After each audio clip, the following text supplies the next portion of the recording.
some have suggested, and I actually brought up a Syracuse University study, that small businesses are targeted because they don't have the ability to hire expensive counsel or expensive representation to work with the audit. And I was curious if you were able to do that, and if you've heard of other small businesses that have been targeted by audits who aren't able to hire counsel or get the expensive resources to be able to represent themselves before the IRS. Mr. Graves, with the amount of burdens placed on by local taxes, increased property taxes, and the tax burden that we already have, I couldn't afford an attorney. I hired an attorney in the first place, and it came to no resolve. It wasn't worth the money that I was spending. So I opted to go through this myself with the agent, and it was successful. And I know of other gentlemen and women in business who have had this similar type of situation, not to this complete amount, but they have had the same situation where they've had employees that are embezzling, whether they have a gambling problem or whatever it is, that embezzle money, and now we're at a disadvantage because we don't have the capital to fight the IRS. In your opinion, was the IRS,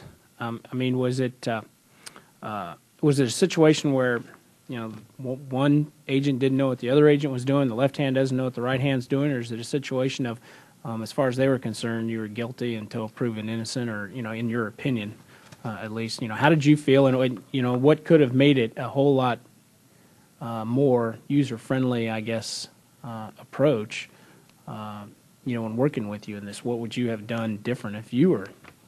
I really appreciate that question. The original agent that came into my office and flipped their badge, was awesome. She uncovered, she went back to 1989, like my testimony said, and she uncovered where these payments went. She found them. She was diligent in her job, and she did it well.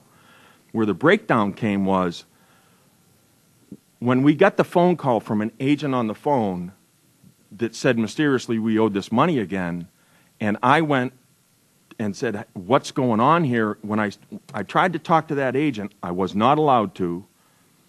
I went to the tax advocate, thanks to your office, and that's an oxymoron because she's an employee of the IRS.